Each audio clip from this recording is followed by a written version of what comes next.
मानसिक विकास हम पढ़ रहे हैं।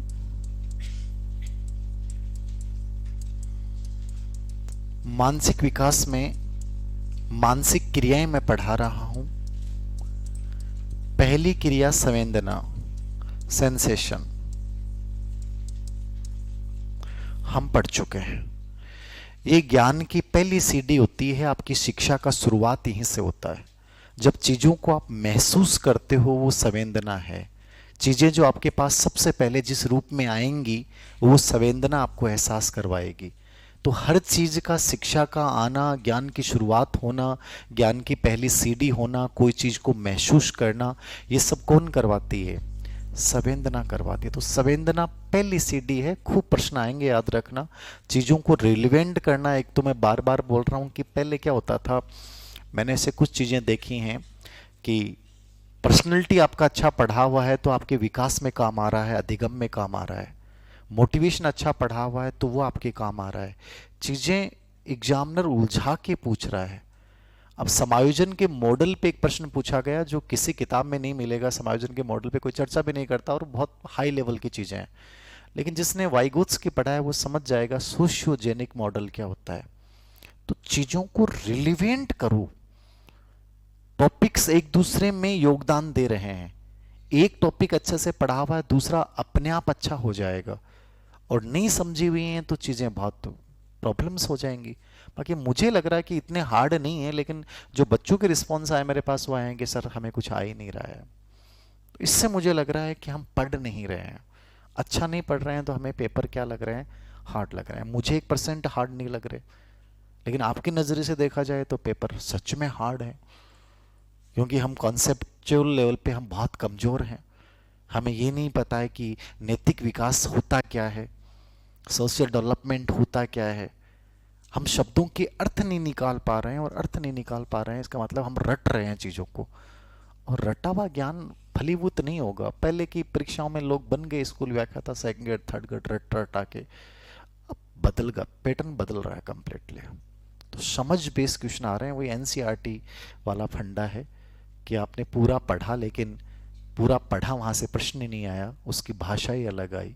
तो इसलिए थोड़ा सा इस लेवल पे अपने आप को लेके आए कि चीज़ का तात्पर्य क्या है, ये कहना क्या चाहती है, वो हमें पता होना चाहिए। सेकंड बिंदु इसके बाद आता है परसेप्शन, प्रत्यक्षीकरण। ये दूसरी मानसिक क्रिया होती है।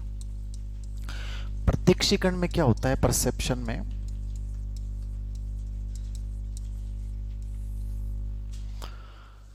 प्रत्यक्षीकरण ये दूसरी मानसिक क्रिया है। कुछ बेसिक आपको जरूर पता होना चाहिए कि प्रत्यक्षीकरण क्या होता है। देखो, संवेदना का मतलब तो क्या था कि कोई चीज अपने पास आई, हमने उसको महसूस किया, वो सेंसेशन था। उसमें जो हमें ज्ञान प्राप्त हुआ ना, वो हमें पूरा नहीं हुआ। हमें ये पता चला कि किसी ने मुझे टच किया, और जब टच किया तो मुझे लगा कि टच किया, लेकिन आपको ये नहीं पता किसने किया और क्यों किया। कोई आवाज आई तो आपको फील हुआ कि आवाज आई, लेकिन वो आवाज किसकी थी और वो क्या कहना चाहता था ये आपको नहीं पता। कोई गंध महसूस हुई तो आपको लगा कि कोई गंध आई, बट वो गंध किस चीज की थी, कहां से थी, कैसे थी, आपको कुछ नहीं पता है। मतलब आपको एक ज्ञान प्राप्त हुआ, लेकिन आपका केवल उसके बारे में परिचय नहीं मिला, एक अधूरा ज्ञान प्राप्त हुआ, वो तो दिया सेंसेशन ने। परसेप्शन वो ज्ञान है जब आप अर्थ जोड़ दोगे इस ज्ञान में। क्या जोड़ दोगे? अर्थ जोड़ दोगे। यानी कि आपके पास सेंसेशन ऑलरेडी रहेगा तब परसेप्शन होगा, वरना परसेप्शन नहीं होगा। आप कह दोगे सर क्या विदाउट सेंसेशन परसेप्शन हो सकता है? क्या कभी नहीं हो सकता। सबसे इंपॉर्टेंट चीज क्या होनी चाहिए? सेंसेशन होना चाहिए। ठीक है, सेंसेशन होगा तो क्या होगा? परसेप्शन होगा। ठीक है, अब सेंसेशन परसेप्शन में डिफरेंस क्या है? यहां जो ज्ञान प्राप्त हो रहा था वो अर्थ रहित ज्ञान था। एक नॉर्मल आपको ये पता चला कि किसने टच किया, क्यों किया, कैसे किया, मुझे नहीं पता। परसेप्शन में जो ज्ञान प्राप्त होगा उसमें आपको ये पता चलेगा उसने टच किया है, इसलिए किया है, उसका निहितार्थ ये है। हर चीज का जो आपको नॉलेज मिल रहा है, पूरा ज्ञान जो प्राप्त हो रहा है, प्रत्यक्ष ज्ञान जो प्राप्त हो रहा है, उसको अपन क्या बोलते हैं? परसेप्शन बोलते हैं। अब इतना आपको यदि पता है तो फिर दिक्कत नहीं है। आप चाहे इस पे परसेप्शन पे कैसे प्रश्न पूछ ले, कुछ भी पूछ ले, कोई प्रॉब्लम्स नहीं होगी। और आपको बेसिक नहीं पता है कि यार सर प्रत्यक्षीकरण होता क्या है। तो प्रत्यक्षीकरण यही है, मैंने उस चीज को देखा और देखने के बाद मुझे पता चला कि यार ये चीज वास्तव में ये है। तो परसेप्शन होता है प्रेजेंट से रिलेवेंट, जो स्टैटिक होता है, जो चीजों को ऑर्गेनाइज रूप में, संगठित रूप में जब कोई चीज को आप देखते हो तो वो आपका क्या होता है, प्रत्यक्षीकरण। और इस पे सबसे अधिक वर्क किया है गेस्टाल्ट वादियों ने। कोहलर, कॉफका, मैक्स वर्दीमैन ने प्रत्यक्षीकरण पे बहुत काम किया। उनका इनसाइट थ्योरी प्रत्यक्षीकरण बेस है। तो हेडलाइन डाल ली प्रत्यक्षीकरण, लिखो प्रत्यक्षीकरण क्या है। किसी ज्ञानेंद्रिय द्वारा, किसी ज्ञानेंद्रिय द्वारा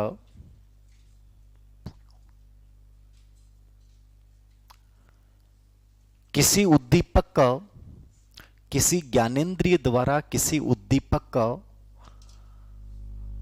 अर्थयुक्त ज्ञान। कौन सा ज्ञान? अर्थयुक्त ज्ञान। ये मोस्ट इंपॉर्टेंट लाइन है। अर्थयुक्त ज्ञान क्या कहलाएगा? परसेप्शन कहलाएगा, प्रत्यक्षीकरण कहलाएगा। अब दूसरा प्रश्न आपसे यहां से पूछेगा कि परसेप्शन में क्या शामिल है। तो परसेप्शन में क्या शामिल होता है? संवेदना शामिल है, और संवेदना के साथ क्या शामिल होगा? पूर्व अनुभव। क्या होगा? पूर्व अनुभव। संवेदना प्लस पूर्व अनुभव दोनों किस में शामिल होते हैं? प्रत्यक्षीकरण में। तो लिख लो इस चीज को, संवेदना प्लस पूर्व अनुभव, संवेदना प्लस पूर्व अनुभव, ये दोनों मिलके क्या बनता है? परसेप्शन बनता है।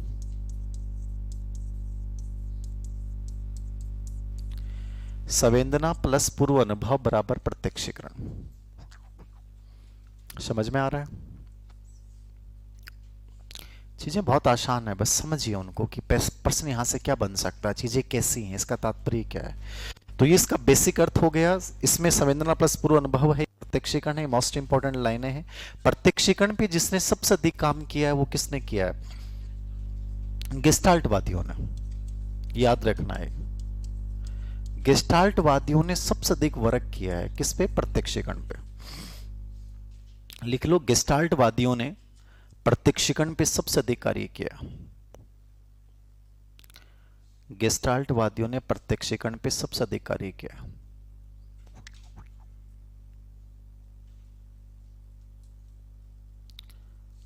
गेस्टाल्टवादियों ने प्रत्यक्षीकरण पे क्या किया? सबसे अधिक कार्य।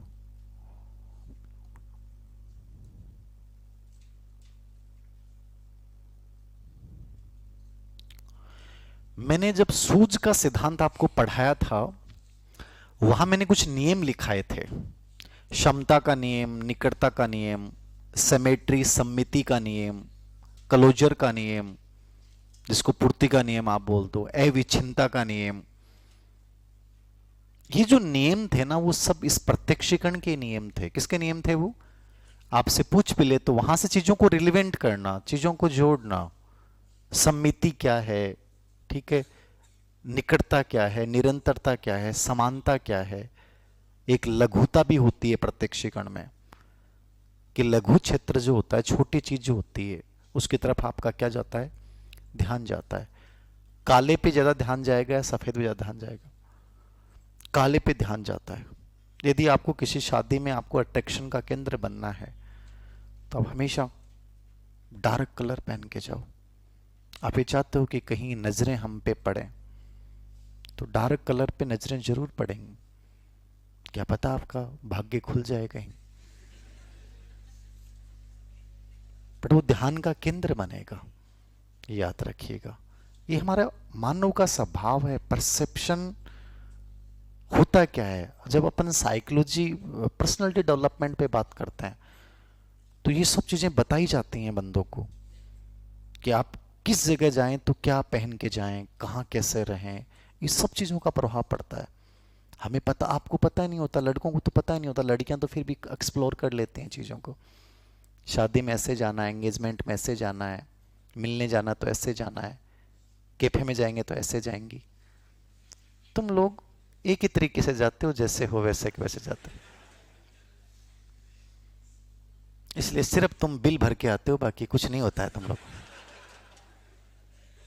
ये सच है।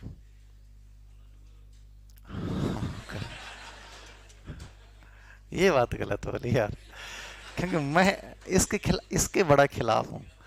पैसे नहीं खर्च करने चाहिए कभी भी, इस थ्योरी के खिलाफ हूँ।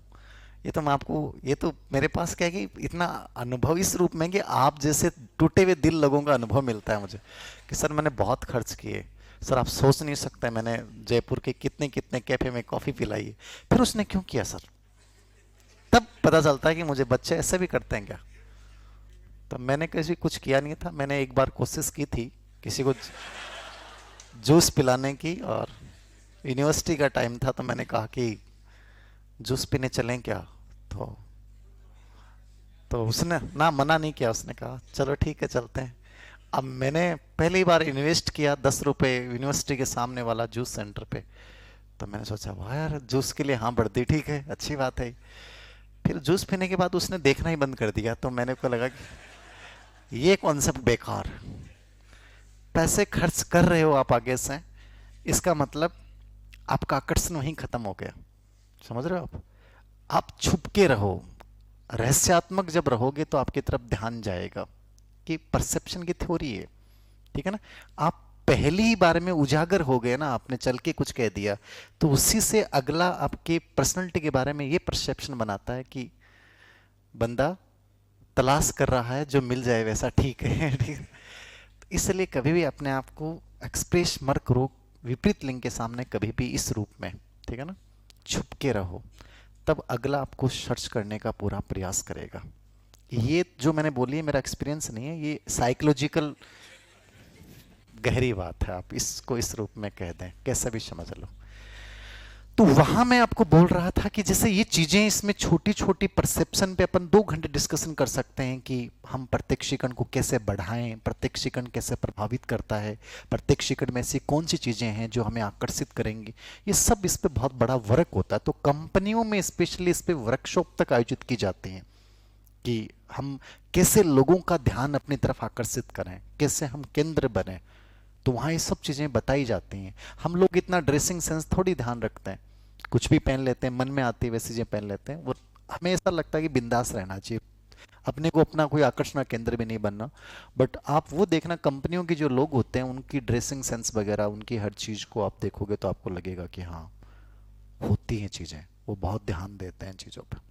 तो ये इंपॉर्टेंट है याद। नेक्स्ट लिखो, प्रत्यक्षीकरण प्रत्यक्षीकरण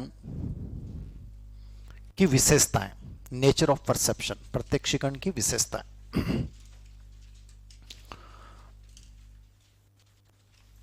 देखो प्रत्यक्षीकरण में 2-3 विशेषताएं लिखा रहा हूं मैं, बहुत शॉर्ट एंड स्वीट पढ़ा रहा हूं आपको, जो इन पे पार्ट पे करवा रहा हूं। इन पे कितना ही पढ़ाया जा सकता है, लेकिन मैं वही करवा रहा हूं जो काम की चीजें हैं। परसेप्शन एक तो प्रेजेंट से रिलेवेंट होता है, समझ गए आप, वर्तमान, ठीक है ना। एक ऐसे मानसिक क्रिया होती है कल्पना। कल्पना वर्तमान से होती है अतीत से होती है, बताएं।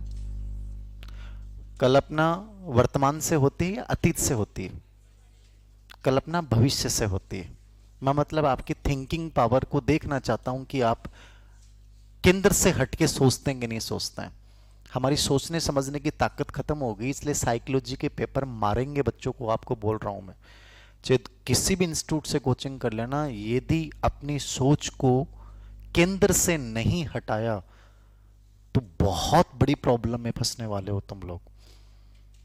सोचना बंद कर दिया हम लोगों ने, और सिर्फ मोबाइल की वजह से, क्योंकि हमें इजी रूप में चीजें उपलब्ध हैं। हमें हर जगह बना बनाए चीजें चाहिए। जिस दिन तुम सोचना शुरू करोगे ना, तो साइकोलॉजी के किसी कॉन्सेप्ट है तुम अटकोगे ही नहीं। यार ये चीज ऐसे होती है, हाँ यार इमोशंस तो ऐसे होते हैं, अरे संवेदना में तो ये चीज है, मतलब ये इसमें नहीं हो सकती। ऐसे जब लॉजिकली रूप से बैठे बैठे किताब पढ़ते समय जब दिमाग को यूं घुमाओगे ना, कॉन्सेप्ट एकदम याद हो जाएगा, भूलोगे नहीं। और तुम्हारे साथ उल्टा हो रहा है कि तुम पढ़ रहे हो, यांत्रिक रूप से पढ़ रहे हो। क्लास में भी यांत्रिकता आ रही है तुम लोगों में, इसलिए मैं बीच बीच में चीजें पूछता हूं कि आप हटके सोचते हो कि नहीं सोचते हो। सिंपल सी बात है, इमेजिनेशन फ्यूचर है। मैं आपको इमेजिनेशन करवा रहा हूं क्लास में आते ही कि यार आपको 20 सेकंड इमेजिनेशन, कल्पना करनी, विजुअलाइजेशन करना है कि सर मुझे लाइफ में एक अच्छी जगह पे जाना है। तो आप भविष्य के बारे में सोचते हो, उसके बारे में कि सर मेरी जिंदगी में शायद ये परिवर्तन होगा, मैं यहाँ पे जाऊंगा। मैं भी आपके साथ रिलेशन करता हूँ तो मैं भी कुछ ना कुछ इन फ्यूचर का सोचता हूँ। तो कल्पना भविष्य है, प्रत्यक्ष सेकंड क्या होता है, प्रेजेंट है। कल्पना होती है वो अस्थिर होती है। क्या होती है, अब मतलब चीजों को ऐसे कंपेरेटिव पढ़ोगे तो दो टॉपिक एक साथ तैयार हो जाते हैं, दोबारा पढ़ने की जरूरत नहीं है, चीजें का बेसिक क्लियर हो गया यार, इमेजिनेशन ये चीज है और ये चीज है। प्रत्यक्षीकरण हमेशा क्या होता है, स्टैटिक होता है, स्थिर होता है। प्रत्यक्षीकरण जो होता है उसमें संगठन होता है। क्या होता है, संगठन होता है। प्रत्यक्षीकरण में उद्दीपक का होना जरूरी है। प्रत्यक्षीकरण में पूर्व अनुभव योगदान देता है। यहां उद्दीपक नहीं हो तो भी काम चल जाएगा। कल्पना के लिए उद्दीपक होना चाहिए क्या? लड़का लड़की के बारे में सोच रहा, लड़की होनी जरूरी है क्या? नहीं जरूरी है उद्दीपक, वो यूं इमेजिन कर सकता है। वो एक ऐसी प्रतिकृति बना सकता है कि वो लड़की आज तक उसने देखी नहीं, लेकिन उसने एक ऐसी इमेज बना ली कि उसके ऐसे नैन नक्श होंगे, ऐसे बाल होंगे, ऐसी हाइट होगी, इमेजिन कर सकता है। ये तो कल्पना है। आप कुछ भी सोच सकते हो, तो वहां उद्दीपक होना जरूरी नहीं है, लेकिन परसेप्शन किसका होगा? जो चीज सामने होगी उसी का तो परसेप्शन होगा ना।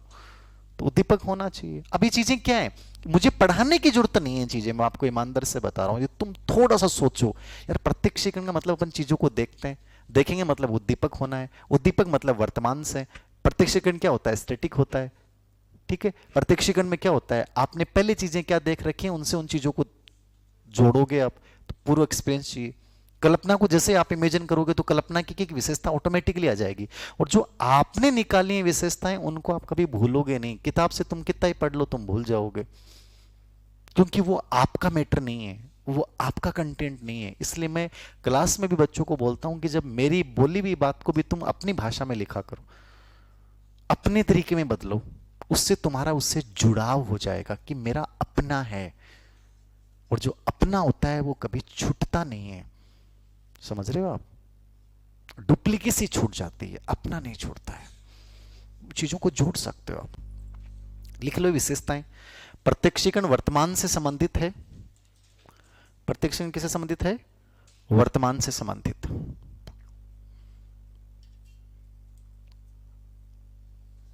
प्रत्यक्षीकरण स्थिर होता है। प्रत्यक्षीकरण क्या होता है, स्थिर। प्रत्यक्षीकरण में संगठन की विशेषता होती है। प्रत्यक्षीकरण क्या होता है, संगठन की विशेषता।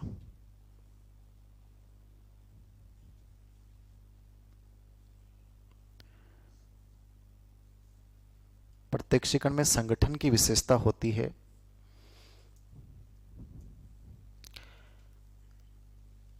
प्रत्यक्षीकरण में उद्दीपक का होना अनिवार्य है। प्रत्यक्षीकरण में संगठन की विशेषता होती है। प्रत्यक्षीकरण में उद्दीपक का होना अनिवार्य है।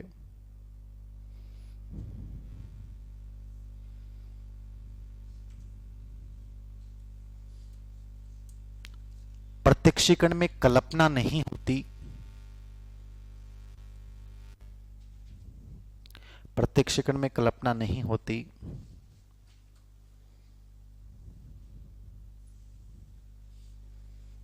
हाँ, कल्पना का विकास कर सकता है परसेप्शन। प्रत्यक्षीकरण जिस आपका कर लिया ना, जिस चीज को तुमने देख लिया उसके आधार पे तुम इमेजिनेशन कर सकते हो, क्या मैंने ऐसी चीज देखी, अब उसके बारे में सोच रहा हूं, मैं उनसे मिला था, वो बहुत अच्छे थे, अब उसके बारे में सोच लो, जितना सोचना उतना सोच लो। तो प्रत्यक्षीकरण कल्पना के विकास में योगदान दे सकता है, लेकिन परसेप्शन में कल्पना नहीं होती है, समझ रहे हो? बाद में इसकी सहायता से तुम आगे बढ़ सकते हो। और एक विशेषता और लिख लो, प्रत्यक्षीकरण द्वारा किसी वस्तु का संपूर्ण ज्ञान प्राप्त होता है, पूरा ज्ञान। प्रत्यक्षीकरण द्वारा किसी वस्तु का कौन सा ज्ञान प्राप्त होता है, संपूर्ण ज्ञान।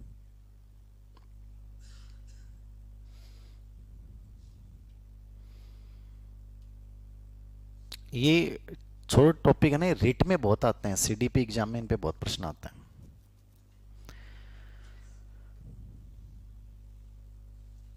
प्रत्यक्षीकरण की उपयोगिता हेडलाइन डालो।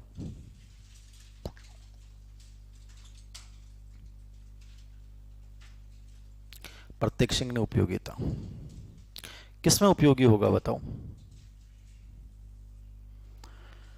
अरे प्रत्यक्षीकरण से मानसिक विकास आपका बढ़ेगा क्योंकि मेंटल डेवलपमेंट में योगदान देगा, चिंतन शक्ति को बढ़ाता है, आपके विचारों का विकास करता है, आपके अटेंशन ध्यान को ये बढ़ाता है। ये प्रत्यक्षीकरण के क्या हैं फायदे हैं, लिख लो। मानसिक विकास में प्रत्यक्षीकरण उपयोगिता, मानसिक विकास में, संप्रत्यय निर्माण में, कॉन्सेप्ट डेवलपमेंट में उपयोगी है,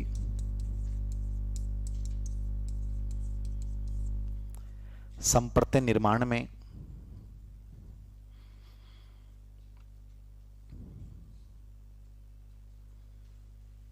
ध्यान के विकास में, अटेंशन को बढ़ाता है, ध्यान के विकास में,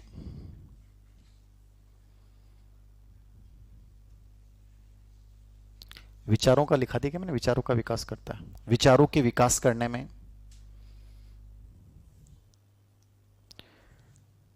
विचारों का विकास करने में,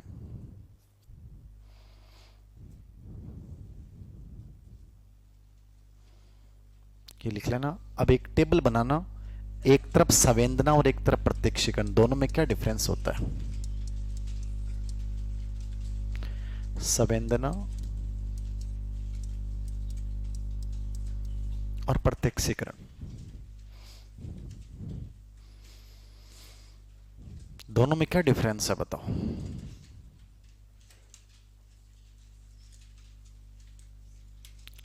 देखो अर्थ समझ में आ गया तो डिफरेंस ऑटोमेटिक निकल जाएगा, अर्थ नहीं समझ में आएगा तो घिस्सा पिट्टी करते रहो, कोई मतलब नहीं है। संवेदना क्या है, किसी वस्तु का पहला परिचय देती है लेकिन पूरा ज्ञान नहीं देता। प्रत्यक्षीकरण क्या करता है, पूरा ज्ञान देता है। संवेदना ज्ञान की क्या है, पहली सीढ़ी, प्रत्यक्षीकरण क्या है, दूसरी सीढ़ी। संवेदना में पूर्व अनुभव शामिल नहीं होता, प्रत्यक्षीकरण में पूर्व अनुभव शामिल होता है। संवेदना के द्वारा किसी वस्तु का प्रारंभिक व सरल अनुभव प्राप्त होता है, इसके द्वारा जटिल और विकसित अनुभव प्राप्त होता है। क्या कर रहे हो, अमूर्त कौन होता है, नहीं, हाँ वैसे संवेदना अमूर्त होती है, सही है एकदम, पता नहीं चलता ना आपको। प्रत्यक्षीकरण क्या होता है, मूर्त होता है। संवेदना में मस्तिष्क जो होता है आपका निष्क्रिय रहता है, कि मस्तिष्क एक्टिव हो गया तो आपको पूरा ज्ञान मिलेगा, और प्रत्यक्षीकरण में मस्तिष्क क्या हो जाता है आपका, एक्टिव हो जाता है। तो ये 5-6 अंतर है, लिख लो आप। संवेदना नीचे लिख लो, ज्ञान की पहली सीढ़ी, ज्ञान की पहली सीढ़ी।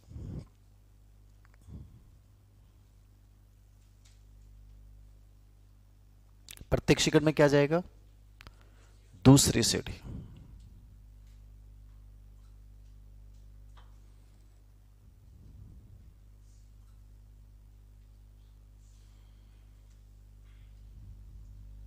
संवेदना के नीचे मस्तिष्क जो होता है वो निष्क्रिय होता है, इसमें किसमें, संवेदना में। प्रत्यक्षीकरण में क्या जाएगा, सक्रिय, एक्टिव हो जाता है।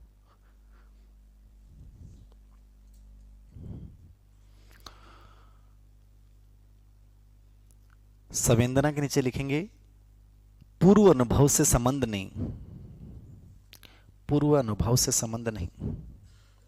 प्रत्यक्षीकरण में क्या जाएगा, पूर्व अनुभव से संबंध होता है, पूर्व अनुभव से संबंध होता है।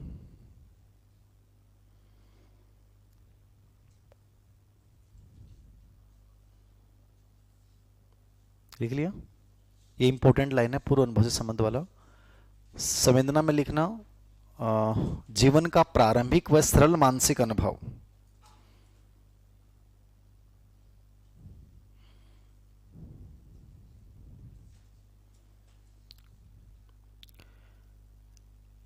जीवन का प्रारंभिक व सरल मानसिक अनुभव।